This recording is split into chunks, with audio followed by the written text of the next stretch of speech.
Коли вирушав до японської столиці, я гадав, чим мене може здивувати черговий мегаполіс. Але як же я помилявся.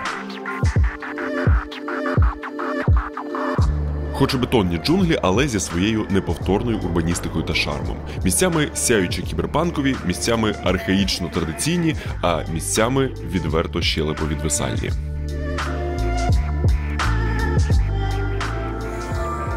Залипнути можна дуже і дуже недовго. Залипнути на атмосферні квартальчики та традиційні храми, дивуватись лабіринтам ідеального метро та відсутності смітників. Це, як харків'янина, мене дуже обурює.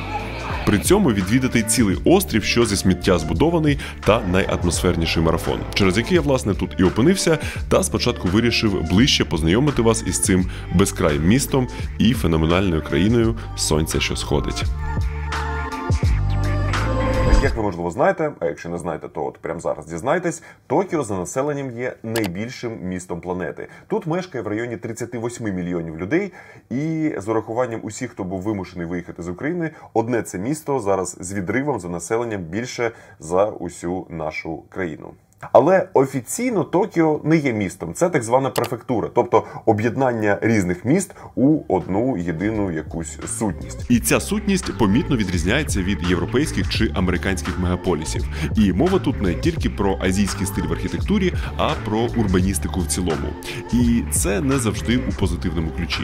Наприклад, сюди не дійшов тренд на велосипедизацію вулиць, тому велосмуги тут – це ось такий жалюгідний шматок автомобільної дороги.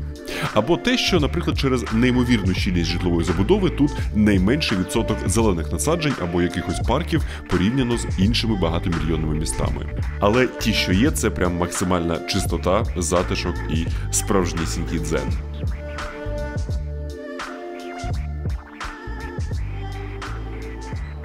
При цьому в Токіо порівняно із іншими такими гігантськими містами відносно дешева вартість житла. І його ще називають останнім мегаполісом із дешевою нерухомістю. І цьому навіть є пояснення. По-перше, банально тому, що тут будують багато нової нерухомості. При цьому не за рахунок розширення території, а за рахунок використання вільного простору і відсутності зонування. Тут немає суто спальних районів, де самі панельки, або величезних приватних секторів. Майже усі райони змішані, і забудовники відносно легко отримують від держави дозвіл втулити на вільний клаптик землі якусь вузеньку панелечку, в якій взагалі не зрозуміло, як жити. Але креативні японці з цим якось пораються.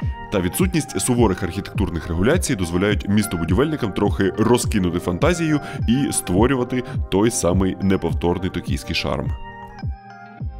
Все дуже щільно, дуже різноманітно і місцями доволі неочікувано. Ось ти йдеш, в тебе якась мініатюрна житлова забудова, проходиш тут заправочка з автомийкою, а на іншому боці якісь невеличкі супермаркети.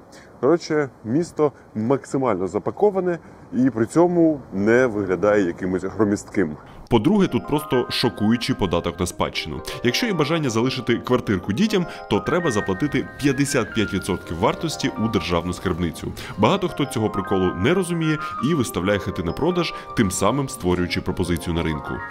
Ну а по-третє, це землетруси та інші природні катаклізми. Як відомо, Японія знаходиться у так званому вогняному кільці, яке нерідко землетрусить і заливає цунамі. Тому нерухомість тут, на жаль, не те, щоб завжди сильно нерухомість. Також старі будинки, що не відповідають сучасним стандартам безпеки, часто зносяться, і тому задирати ціну так, щоб люди накопичували на них усе життя, немає. І до хат тут ставляться не як до чогось сакрального, а як до чогось тимчасового, як, наприклад, до автівки. І, до речі, щодо автівок. У Токіо неможливо придбати собі колимагу, якщо у вас немає сертифікату про наявність паркомісця. Таким чином вирішується питання розвантаження трафіку, і люди охочіше пересідають на метро, яке, до речі, є найкращим, яким я користувався в своєму житті. Але про нього трохи пізніше, а поки що пару слів про те, де мені довелося пожити у Токіо. Готелі у традиційному сенсі у Токіо є доволі дорогими. І для того, щоб оптимізувати ціну та готельний простір, тут популярними є ось такі капсульні готелі. Це не зовсім хостел, тому що все ж таки ти знаходишся у своїй окремій типу кімнаті. Так, звісно, в такій капсулі не надмірно багато простору. Я впритул втуляюся за зростом, але, наприклад, в порівнянні з тією самою сніговою печерою на Попійвані підійде. Концептуально це прям максимально токійська історія, адже тут всі звиклі співіснувати на дуже обмеженому просторі. І мене здивувало, що хоча тут все і спільного користування, та царить атмосфера безпеки і затишку, адже усі дотримуються встановлених правил і поважають інших капсульчан. І тут немає балаганної атмосфери традиційного хостелу. Тут 9 поверхів отаких от кімнаток, і гості всі виключно чоловіки, тобто така собі японсько-маскулінна атмосфера.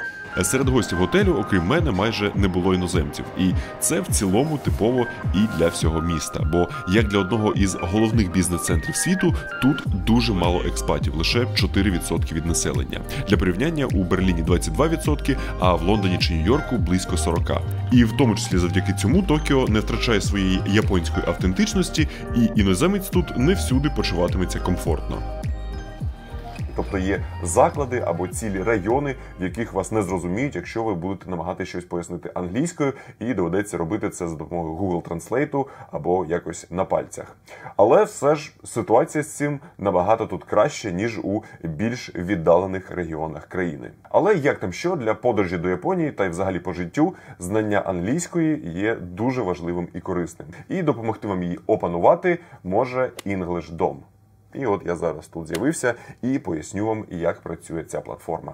В EnglishDom усі заняття відбуваються віч-навіч з викладачем на їхній власній платформі.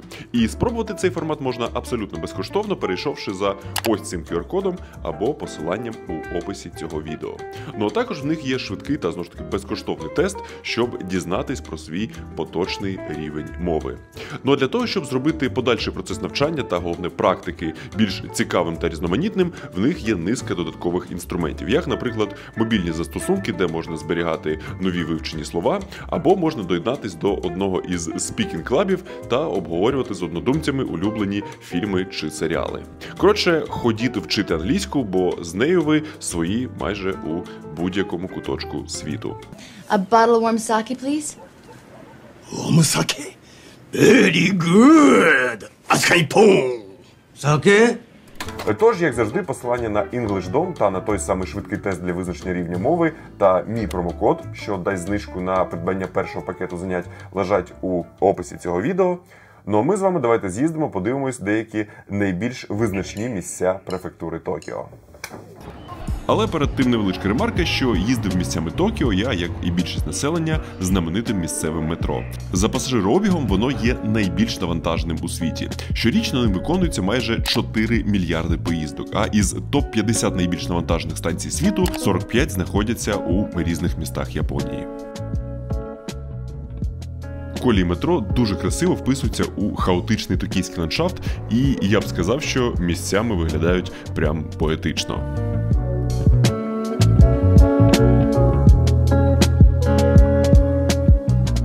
І ось це одна із найпопулярніших фотолокацій у місті, де водночас можуть зійтися потяги, що прямують із 3 різних напрямків. І якби хто питав, десь за годинку трейнспотінгу мені таки вдалося впіймати щось подібне на це явище. Всього в токійському метро 9 ліній, щось близько 300 станцій, ще окремі лінії, які ведуть до аеропортів, окрема лінія із монорельсом без машиніста, що веде на острів Одайба. І, мабуть, в усьому цьому розібратися можуть лише ті, хто усе це проєктував. Та й те не точно. Насправді, токійське метро вважається одним із найграмотніше спроєктованих у світі, адже їм треба було максимізувати пасажирообіг при дуже обмежених ресурсах після Другої світової. І на практиці ця система є дуже зручною, але все одно з незвички голова від цих лабіринтів трохи йде обертом. Ну і, до речі, саму голову іноземцям із зростом вище середнього тут пасувало берегти, бо розміри тут подекуди типово японські. З усією відповідальністю заявляю, що попереджають вони про це не дарма. І також доволі нетривіальною може здатися система придбання квитків. Фізичні квитки продаються на кожній станції через архаїчні на вигляд автомати, що приймають лише готівку. І для маршрутів з пересадками іноді треба брати декілька окремих паперових квитків. Це місцями такий квест, що треба звертатись до фізичної каси. І мені здається, що ці штуки досі користуються попитом лише через любов японців до усіляких олдскульних механічних штук. Адже тут паралельно діє дуже зручна система проїзних, які можна купити та поповнити прямо зі стандартного застосунку гаманець у смартфоні. Або навіть нещодавно японці почали експериментувати із автоматичними гейтами в метро, що пропускають через розпізнавання облич. Ці штуки я наживо побачив у місті Осака, і хоча при мені ними ніхто не користувався, мені здається, трохи часу, і тут забудуть навіть про проїзні у смартфоні. Тобто фактично їхня підземка водночас живе і майбутнім, і минулим, як в цілому виходить і уся Японія. Ну а тепер трохи про те, чому токійське метро – це мій найкращий досвід громадського транспорту у житті. По-перше, це фізична комфортність самих потягів. Сидінечка тут з підігрівом, потяги тихі, і заснути в такому комфорті задача зовсім не складна. Сон у метро тут явище абсолютно повсякденне і не тільки через горизвісне перепрацювання токійських клерків, а тому, що метро ходить із нечуваною пунктуальністю. Тобто можна ставити собі будильник до своєї станції і бути на 100% впевненим, що метро прибуде хвилина в хвилину. Це досягається по-японськи майстерною диспетчерською роботою і тим, що машиністи зачасту проводять усю кар'єру на одній гілці метро і досконало вивчають усі нюанси до секунд, де скинути швидкість, де її не брати, тощо. А також ідеальним технічним станом. Усе щодня інспектується на предмет найдрібніших відхилень, а самі потяги суворо раз на 4 роки знімаються з рейок, повністю обслуговуються і повертаються на маршрути. Якось після цього сумнувато дивитись на наші дріфткари, в яких подекуди останній капремонт проводився, коли за квитки платили ще купонами. Та найбільше на позитивний досвід подорожі японським громадським транспортом впливають не залізяки, а люди. Для того, щоб їхнє метро не перетворювалось на хаос та мошпіт на концерті, тут діє своя культура і правила, яких тут незмінно дотримуються. По-перше, організованість та синхронність при пересуванні станціями. Ніхто нікого не виштовхує, агресивно не обганяє, і всі рухаються у своїх смугах. І може я себе якось не шифрував, але те, як вони сходять з ескалаторів, то іноді якась взагалі поезія у русі. По-друге, в самих вагонах не заведено шуміти та навіть розмовляти, тому навіть у людні часи вони все ще дуже і дуже спокійні і тихі. Ну а по-третє, що стало для мене одним із найяскравіших культурних вражень від Японії взагалі, це їхні черги на посадку.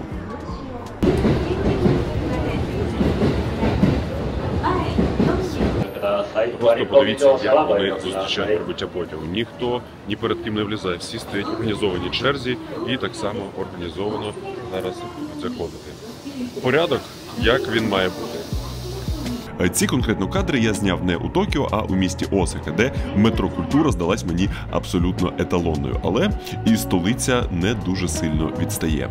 Звісно, це все не так іделічно працює у години пік, коли в діло вступають знамениті токійські штовхальники, які роблять усе, щоб не затримувати відправлення, але я у ці години метро не користувався і наживо цього перформансу, на щастя, не бачив. Та моя, мабуть, найулюбленіша фішка токійського метро – це ось це.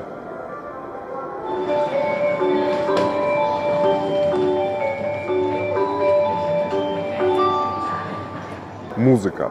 Музика, яка грає на станціях перед тим, як потяг відправляється. Кожна мелодія розроблялася спеціально під кожну станцію, щоб передавати її атмосферу. І цим займався якийсь дуже крутий японський композитор. Отже, знайомтесь, Мінору Мукая. Він 35 років грав на клавішах у легендарному японському джаз-ф'южн гурті Касіопея. Це абсолютно прекрасна і дивна музика, що лоскоче ностальгічні спогади по іграх на консолях дитинства.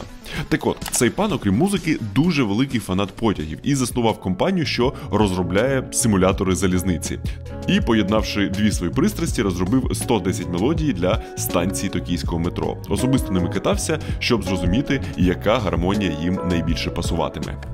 Та окрім аудіопестощів, у цих джинглів є і цілком практичне застосування.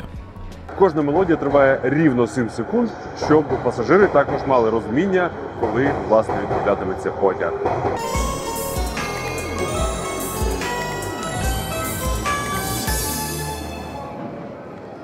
Ця мелодія, до речі, зі станції Шибуя, другою за навантаженістю станції світу і, мабуть, найпопулярнішою серед туристів у Токіо. Бо тут, по-перше, живе найвідоміший японський пес, поруч з яким знаходиться найвідоміше та найбільш завантажене перехрестя у світі.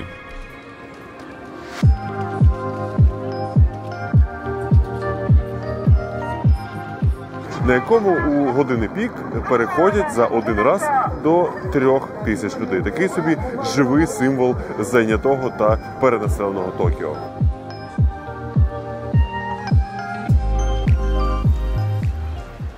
Я не знаю, чи можливо було б якось інакше розв'язати логістичний пазл у цьому місці, окрім як просто пустити пішоходів з усіх напрямків, але виглядає це справді дуже дивно, дуже яскраво і по-японськи хаотично.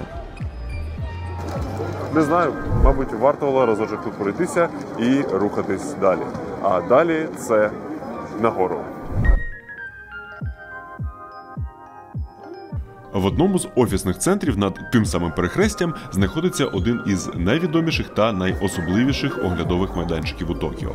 Щоб увійти, власне, на сам оглядовий майданчик, змушують залишити все у локері, познімати всі шапки, всі речі, які можуть здути, тому що нібито тут небезпечно. Існують такі плітки, що особливим цей оглядовий майданчик в межах Японії робить те, що в нього відкритий дах. Бо, бачите, в цій країні є нюанс із великою кількістю самогубств. І для того, щоб нівелювати спокусу щось таке зробити, усі інші оглядові майданчики повністю загорожені, повністю у склі, щоб, власне, не могли люди звідти пірнути. Звідси справді відкривається чудовий краєвид на усіляку токійську урбаністику. Та мене все одно не залишала думка про теоретичну потенційну суїцидопридатність цього майданчику. Заради справедливості, за усього бажання пірнути з цього даху теж було б маломожливим, адже все у склі, все в обмежувальних сітках і панує така атмосфера японської безпеки та стерильності. І на цій ноті, власне, перемістимося до атмосфери більш традиційної Японії. Ми перемістилися до району Асакса. Це найстаріший район Токіо, такий собі, можна сказати, місцевий поділ.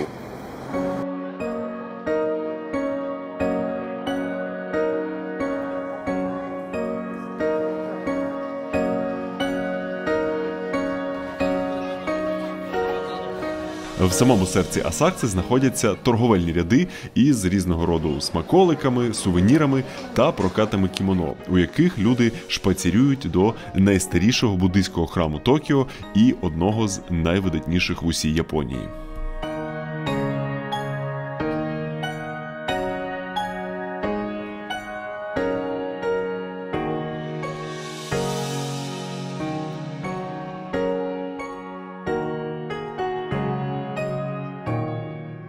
Можна сказати, що з цього місця, з цього храму і розпочався історично увесь токійський двіж. За легендою, у 7 сторіччі, коли столиця була в зовсім іншій локації, а тут було дремуче село, двоє місцевих риболовів виловили з найближчої річки якусь буддийську статую, яка їм сказала, що тут треба щось таке збудувати. Вони це, власне, зробили, і з роками ця локація стала однією з найважливіших у Токіо та, відповідно, Україні. І на цій ноті давайте трішки поговоримо про історію Японії в цілому, щоб краще розуміти контекст. За легендами, японська держава утворилася у 600 році до нашої ери, та реальні історичні записи починаються трохи пізніше, у 5-6 столітті ери нашої. Тоді ж, власне, до Японії з Китаю завезли буддизм і були збудовані більшість храмів, які мали величезний вплив на політику. Далі був довгий період внутрішніх конфліктів та феодальних війн, які вийшли на свій пік у 14-15 сторіччі і знаменувалися розквітом японської культури та набуттям самураями нечуваної влади. Закінчилось це перемир'ям між самурайськими кланами та так званою епохою Едо, що тривала з початку 17-го по середину 19-го сторіччя. Країною по факту рулив шогунат або військове самурайське керівництво, що засідало у місті Едо, так тоді називався Токіо. Тобто тоді в країні де юре існував імператор і був собі десь у Кіото, але не мав якогось реального впливу. У той період японці трохи торгували спочатку з португальцями, а потім з нідерландцями, але здебільшого країна була у повній культурній та економічній ізоляції від західного світу. Та в середині 19 століття з військовими човнами припливли американці, так би мовити, експортувати демократію та наполегливо просити відкритися для зовнішньої торгівлі. Це відкриття згодом призвело до реформ під керівництвом імператора Мейджі, який був відкритий до заходу, і сталося звернення шогунату та повернення влади, власне, імператору. Про цей період і розповідається у відомому всім фільмі «Останній самурай». Тож країна модернізувалася, індустріалізувалася та стала вести більш агресивну зовнішню політику. На перетині 19 та 20 сторіч точилися війни із Китаєм та Російською імперією за вплив і території у регіоні. І з тих часів збереглося чимало зразків креативної японської військової пропаганди. Ну і як ви знаєте, не залишилася Японія осторонь і під час Другої світової війни. Напад на Перл-Харбор у 41-му році призвів до вступу Японії у війну на боці осі. І протягом війни Японія захопила дуже багато територій у Південно-Східній Азії та згодом капітулювала після атомних бомбардувань Хірошими та Нагасакі у 45-му році. Це стало ще одним переламним моментом в історії, що поклав кінець імперської епохи Японії. Частину островів віджав СРСР, а уся країна була фактично під окупаційним управлінням США. І про дивовижне післявоєнне відновлення і розквіт економіки ми ще трохи поговоримо згодом. Зараз же головне, про що хотів наголосити, що окрім землетрусів та цунамі, японські міста дуже сильно, майже вщент знищувались багаточисленними війнами в Японії, як внутрішніми, так і зовнішніми. І насправді в країні лишилося дуже мало чого прям оригінального. Та під час Другої світової війни цей район був дуже сильно понищений бомбардуваннями, і тому все це навколо дуже красива, дуже автентична, але все ж реконструкція.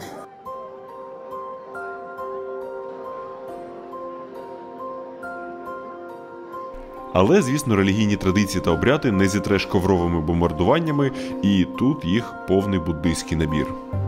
Із окурюванням різними місцевими пахощами, церемоніальним омиванням рук перед входом та іншими фінансово-молитвенними операціями. Має місце певне буддийське казино, де за 100 єн можна отримати якесь передбачення майбутнього. Мабуть, воно японською, тому навіть пробувати не стану. Як ми вже заговорили щодо релігії, то в Японії домінують буддизм і шинтоїзм. На папері різні релігії, але по факту майже усі сповідують водночас обидві, тому що вони не заперечують, а скоріше доповнюють одна одну. Поговоримо про це в двох словах, перемістившись до найбільшого шинтоїстського храму у Токіо. Він знаходиться серед щільного лісу майже у центрі міста і зведений на честь того самого імператора Мейджі, який зробив ті самі реформи. Головна архітектурна відмінність шинтоїстських храмів – це дерев'яні грати або торії, які позначають перехід на святу територію. А у буддийських, в свою чергу, це високі пагоди, що символізують возвишеність. В іншому, храми на перший погляд дуже подібні, як і деякі обряди в різних релігіях. Наприклад, омивання рук або руки на вході. Але є суттєві відмінності. Буддизм має певний набір богів, в той час як у шинтоїзмі вважається, що кожен об'єкт, живий чи неживий, має свою внутрішню суперсилу, тому тут не так фокусується на якомусь конкретному образі, і тут рідко зустрінеш якісь статуї живих істот. Також, якщо буддизм скоріше про долю, життя після смерті та усілякі потойбічні справи, то шинтоїзм – це про цінування і вдячність поточному моменту. Наприклад, у шинтоїстських храмах продають не передбачення долі, а спеціальні дошки, на яких можна написати своє побажання або вдячність за щось, що ти маєш. Коротше, якщо зовсім грубо, то буддийські храми для поховань, а шинтоїстські для весіль, як, власне, це часто відбувається у японських родинах.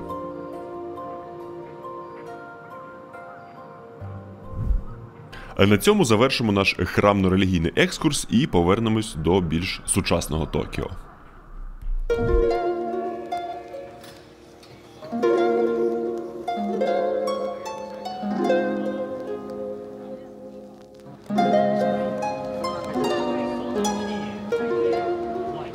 Серед усього павутиння залізничних опцій у Токіо наймальовничішим є безпілотний монорельс, що через так званий райдужний міст веде до штучного острову Одайба.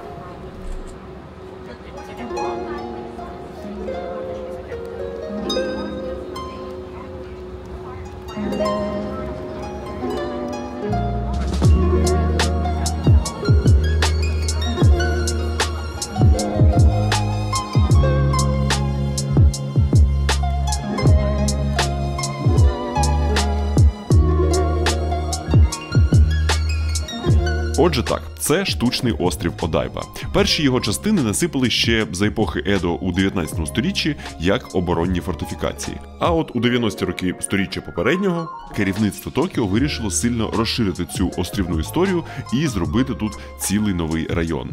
І цікаво, що деякі частини цього острову або вже островів зроблені повністю зі сміття будівельного та побутового. Тобто є спеціальні фабрики, які перепалюють відходи на будматеріал. І тут невеличка ремарка щодо токійського сміття. У цьому місці дуже серйозно ставляться до його збору та переробки і спонукають мешканців забирати усе додому та самостійно сортувати усі свої відходи та нести за це відповідальність. І Токіо – це з відривом найчистіше місто, яке я бачив. Але при цьому громадських смітників навіть в таких очевидних місцях, як вокзали чи станції метро, тут майже не зустрінеш. Ще одна причина цьому – це те, що колись у Токіо відбувся теракт, в якому вибухівку сховали саме у смітник на вокзалі. Та як там що, на початках це викликає певні побутові дисонанси. Перше враження від Токіо в мене зараз це просто якась діч, тому що немає жодних смітників, і я як ідіот ходжу в кишені із упаковкою з-під їжі, яку я взяв в дорогу, і не знаю, куди її позбутися, тому що просто немає куди викинути. По всьому вокзалу ходжу і не знаю. Це, як харків'янина, мене дуже обурює. І, до речі, щодо аналогії з Харковом, на Одайбі монорель підвіз мене прямо до однієї з найвизначніших будівель Токіо, яка підозріло щось нагадує. Це штаб-квартира великої японської телекомпанії Fuji TV. Її тут у 90-х збудував якийсь дуже крутий архітектор, і моєю першою реакцією, коли я це побачив, було схоже, хтось таки надихався Держпромом.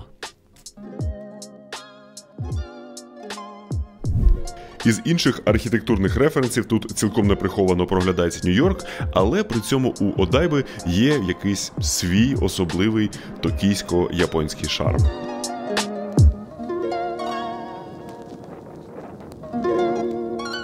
На мій погляд, концепція просто безпрограшна. Вивезти сюди будівельне сміття, збудувати острів і зробити його, мабуть, найкращою прогулянково-пляжно-сансетішною локацією міста.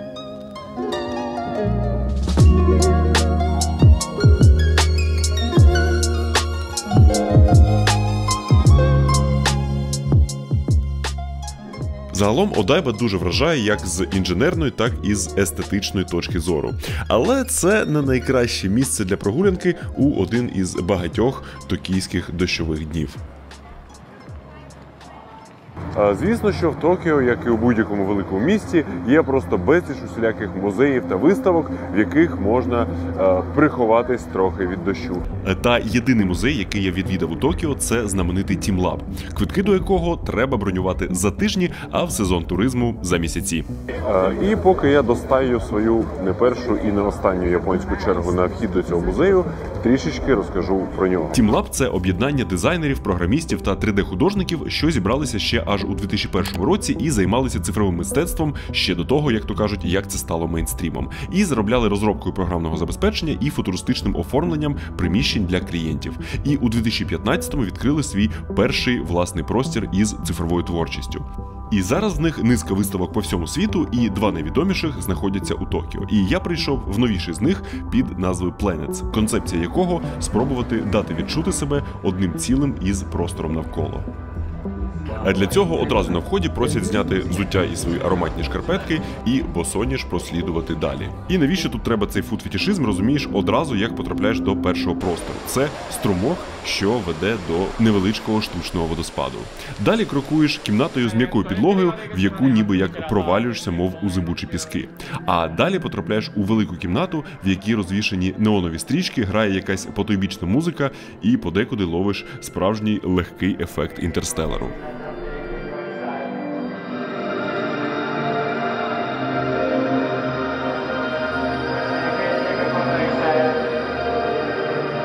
Наступна кімната подібна за концепцією, але замість стрічок наповнена величезними м'якими кулями. Зі змінним світлом та дзеркальними поверхнями це наживо теж дуже і дуже залипально. До речі, цікаво, що ще на вході дівчат попереджали, що тут будуть приміщення із дзеркальними підлогами, тож, якщо ви у спідниці і не хочете нарватися на якогось місцевого збочинця, то краще підвдягнути шорти. Але от далі починається справді дивовижне. На шляху просять підкотити штани до коліна, адже ви заходите у потічок із води кольору маккохве, яким виходите у величезний ставок, що переливається різними барвами.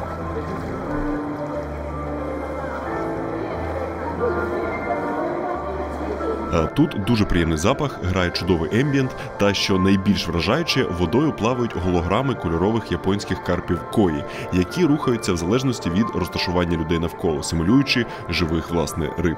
І це все не попередній запис, а відмальовується та проєкціюється у реальному часі. Тобто квінтесенція справжнього цифрового мистецтва.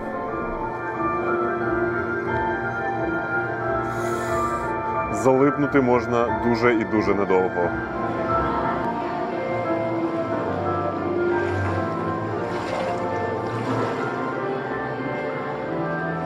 Наступний експонат називається «Плавання у квітковому всесвіті». І, в принципі, назва цілком пояснює концепцію. Це суцільна напівсферична кімната із квітами, що малюються алгоритмом і натурально гіпнотизують на добру чверть години.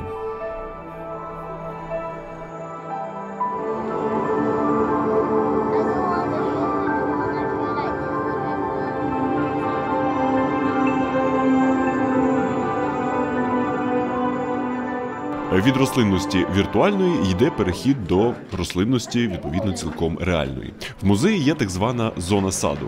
В вологій оранжереї росте мох, в який понатикали скляних яєць, що переливаються різними кольорами, і це створює справжню ілюзію якоїсь іншої планети, власне, виправдовуючи назву музею Planets.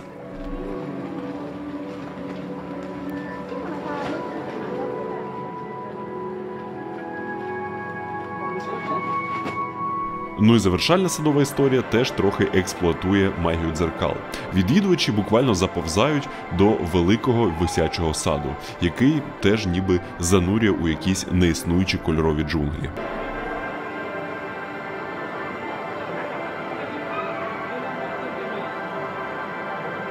В них теж можна залипнути дуже і дуже надовго, але тут співробітники підходять і ввічливо просять не сильно затримуватись, щоб дати місце іншим охочим. І ніби з технічної точки зору в цих експозиціях немає чогось космічного, але на практиці я реально не бачив ніколи нічого подібного. Цей музей, на мій погляд, на 100% впорався із задачею дати відчути свої експозиції усіма органами відчуттів. Зокрема, ось та кімната із водою по коліно, коли ти відчуваєш теплу воду, відчуваєш приємний запах, що там стоїть, чуєш музику і, відповідно, дивишся на усе це навколо. Було прям неймовірно. Це місцями був такий бленд між Тарантіно з фуд-фетішизмом та ноланівським інтерстелером. Ось такий от огляд. Коротше кажучи, це місце абсолютно точно не дарма вважається однією з головних туристичних родзинок Токіо. І мені здається, успіх цього музею полягає у тому, чим в цілому славиться уся Японія. Якщо щось робити, то якісно та з максимальною віддачею.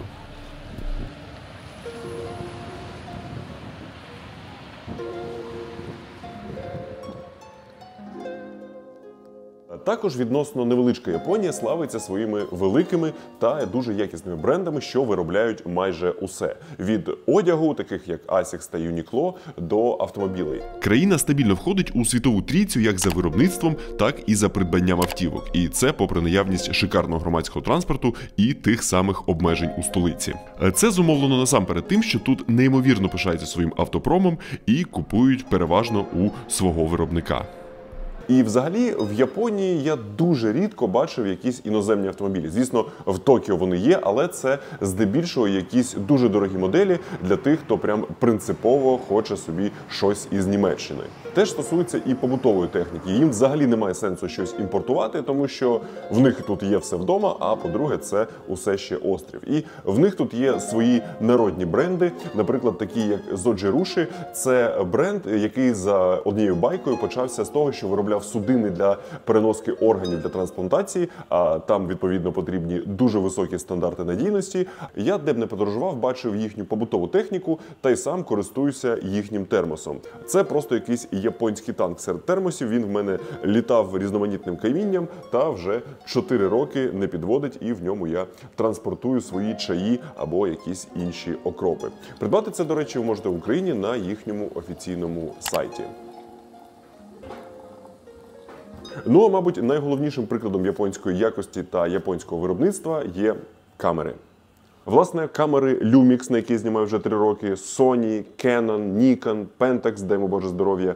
Це все японські бренди із японською оптикою і здебільшого, які виробляються саме в Японії. І це справді доволі дивно, що майже 95% брендів на такому великому і глобальному ринку походять саме з цього невеличкого архіпелагу. І навіть елітна німецька Leica виробляє більшість своєї оптики саме на японських заводах. І для того, щоб трішечки поговорити про цей феномен, я завітав у Токіо до свого, можна сказати, особистого камерного Леголенду.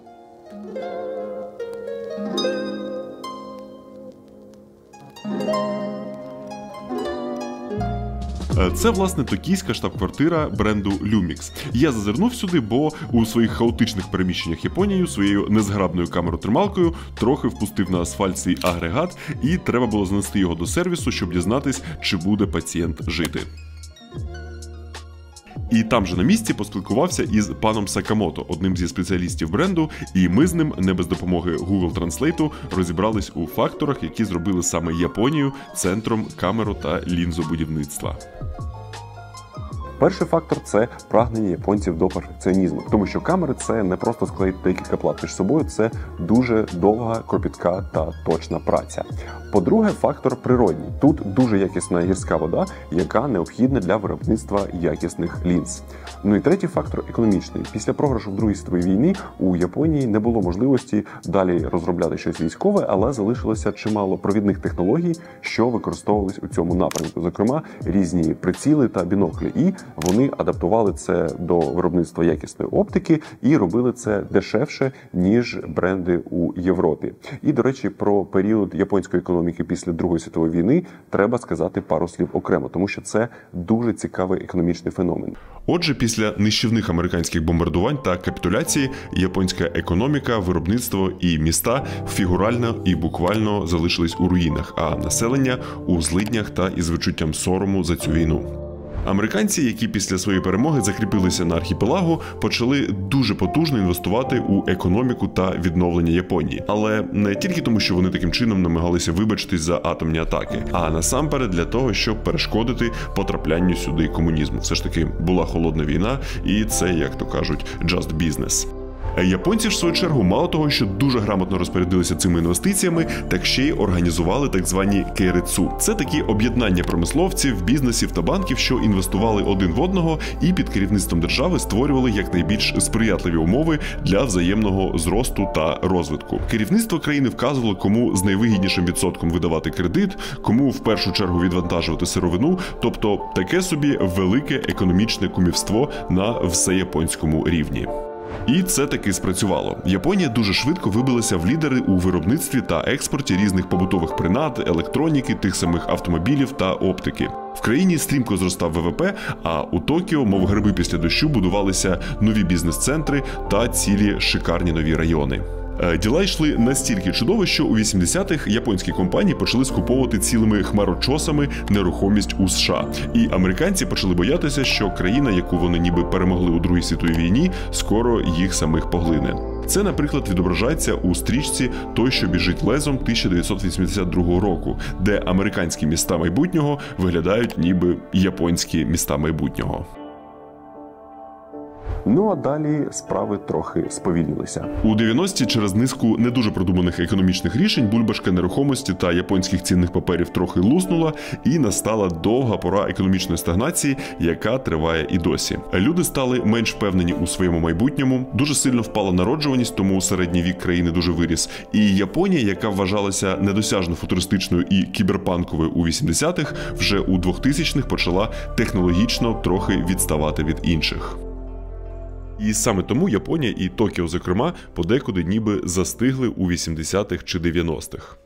Але при цьому не можна сказати, що країна знаходиться у якійсь суцільній кризі. Так, економіка трохи стагнує, але розвиток продовжується, і тут створюються нові масштабні проєкти, до одного з яких ми зараз з вами відправляємось. Ця вежа, що з 2010 року одиноко майоріє серед відносно невисокої забудови навколо, це Tokyo Skytree або Небесне дерево. І цікаво, що воно збудовано за технологією, яка використовувалася ще у прадавній Японії при зведенні їхніх багатоповерхових пагод із гнучким антисейсмічним стрижнем. І так, це було ніфіга не просто і не дешево, але було б трохи шкода, якщо б від чергового землетрусу розсипалася ця найвища вежа на планеті. Ну, тобто, звісно, у світі є і набагато вища Бурдж-Каліфа, і в Саудівській Аравії там щось монструозне будують, чи вже збудували, але то все хмарочоси. А це саме вежа, комунікаційна вежа, і в своїй категорії вона, відповідно, найвища у світі. Та вочевидь, окрім того, що це гігантська антена, це ще й гігантська туристична атракція. Я купив собі квиток на заздалегідь визначений час, думав, що зараз прийду і увірвусь одразу в усі таймлапсішні світу. Але тут таких чимало, стоїть черга із тих, хто забронював заздалегідь, паралельно із чергою з тих, хто прийшов купувати на місці, тому невеличкий запас по часу точно не завадить. Окей, то була черга, щоб обміняти своє онлайн-бронювання на паперовий квиточок, а зараз ще одна черга, щоб нарешті зайти до ліфту. Черги в Японії – це просто якийсь національний спорт. Окей, то була ще одна черга, щоб пройти security check, і зараз вже третя черга, вже сподіваюся, для того, щоб завантажитись до ліфту.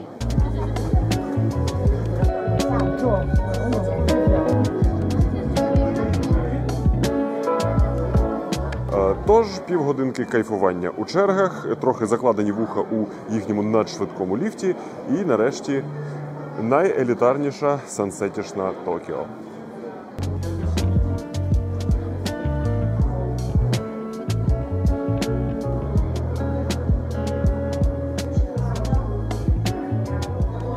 Так, знайти собі місцину, щоб поставити камеру на таймлапс в усьому цьому натовпі було непросто, але я це таки зробив.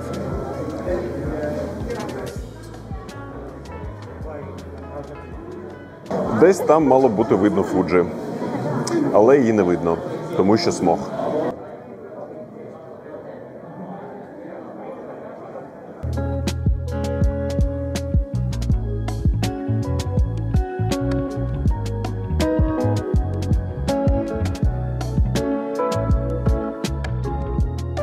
З найвищої доступної точки Токіо по-справжньому переконуєшся, наскільки все ж таки японська столиця є безкраєю. Сяє вогнями нічного міста до обрію і далі, і я такого наживо ще ніде й ніколи не бачив. І, мабуть, воно того вартувало, щоб таки сюди запертися.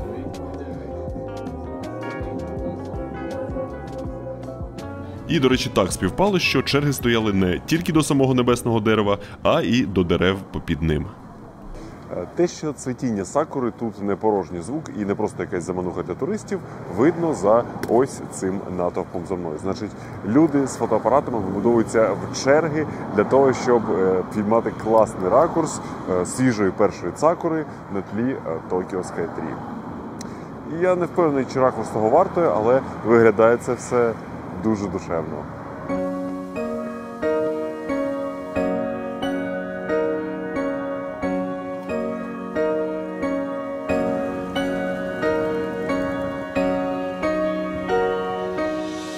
Мене особисто завжди дивувало, чому туристи пруться до Японії в сезон цвітіння сакури, бо мене, як ви можливо пам'ятаєте, більше цікавить японський сніг. Але мушу визнати, що естетично це дійсно дуже і дуже гарно. Ну а ми переміщаємось на станцію під назвою Акіхабара, щоб поговорити про ще один із найголовніших японських туристичних магнітів. Цей район виглядає так, як, мабуть, штучний інтелект описав би Токіо. Максимально барвистий, кіберпанковий, із численними магазинами відеоігор, електроніки та усілякими аркадними та ігровими автоматами. А на вулицях стоять доволі маргінально одягнені дівчата, що закликають туристів у кафе, де їхні колеги будуть обслуговувати у подібному антуражі. Є тут і такий фетіш. Та насамперед Акіхабара відома як всесвітній центр манги та аніме.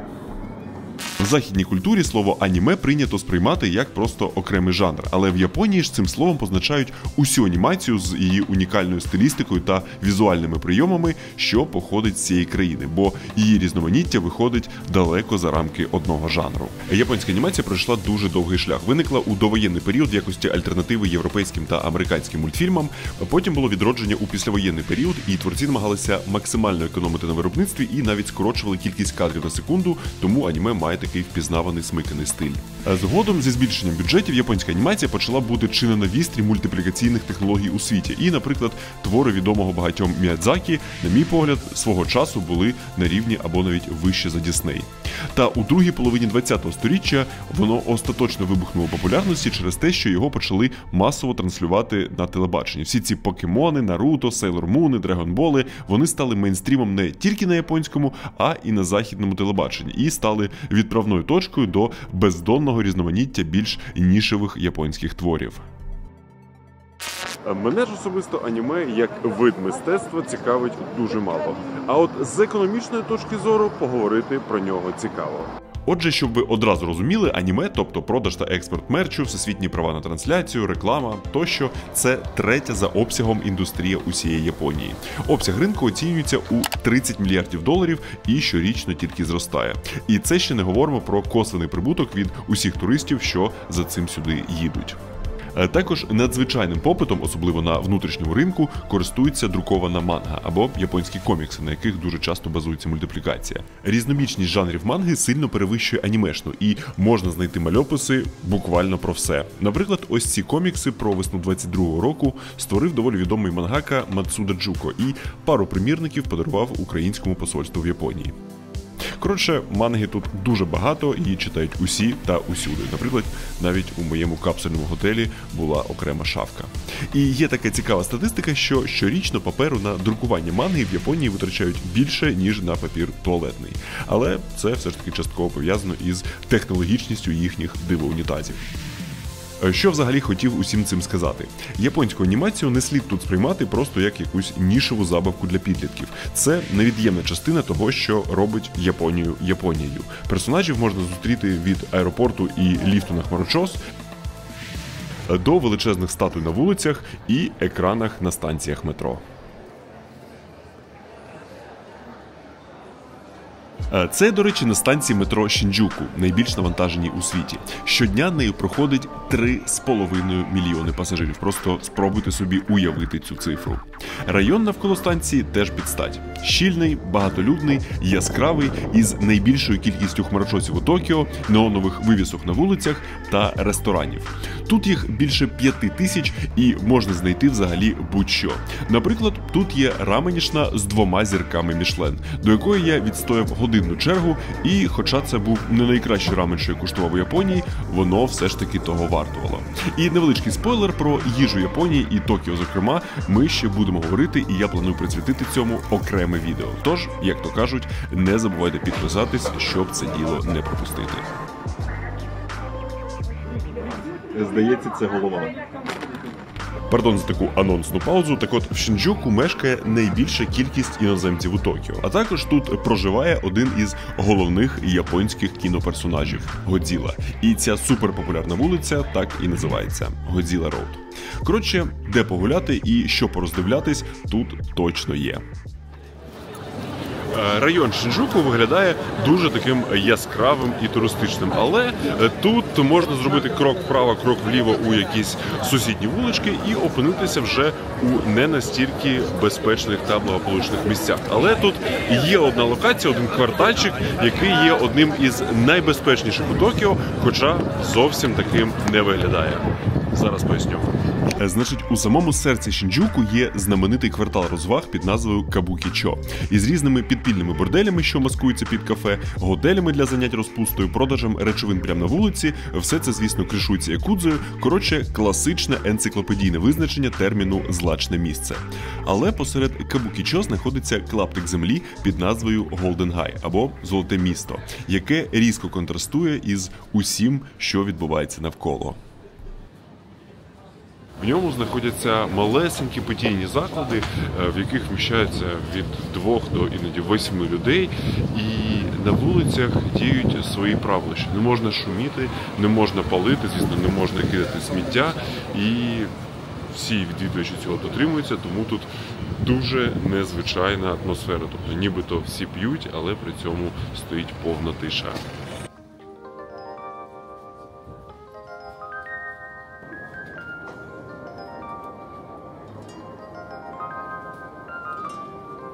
Це місце мене дуже здивувало, та цікавим також є його історичний контекст. До 1958 року в цьому квартальчику, як і в районі навколо, процвітала проституція. Потім її криміналізували, і він, так би мовити, переспеціалізувався на бари. Та у 80-х, коли з бумом економіки все навколо перебудовували, нерідко траплялася ситуація, коли якудза спалювали ділянки зі старою нерухомістю, щоб забудовник задешево її викупив і забудував нову. Але тут власники барів ночами чергували, щоб не дати цьому статися, і тому він зараз зберігся і на мапі виглядає немов капсула часу старого Токіо посеред більш сучасного та шумного Шинджуку. Атмосфера тут дійсно мов у якомусь кіно. На 6 вузеньких вуличках близько 200 крихітних барчиків, в яких зазвичай працює 1-2 людини, які, частіше за все, і є власниками. До якихось мають доступ виключно місцеві і виключно за запрошенням, а до якихось пускають і іноземців.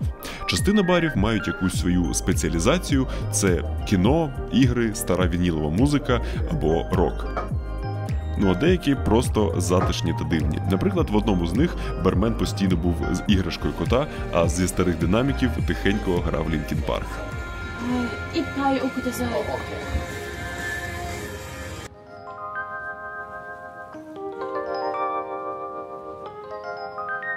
Часто так буває, що столиці чи найбільші міста країн зі своєю космополітичністю кардинально відрізняються від країн в цілому.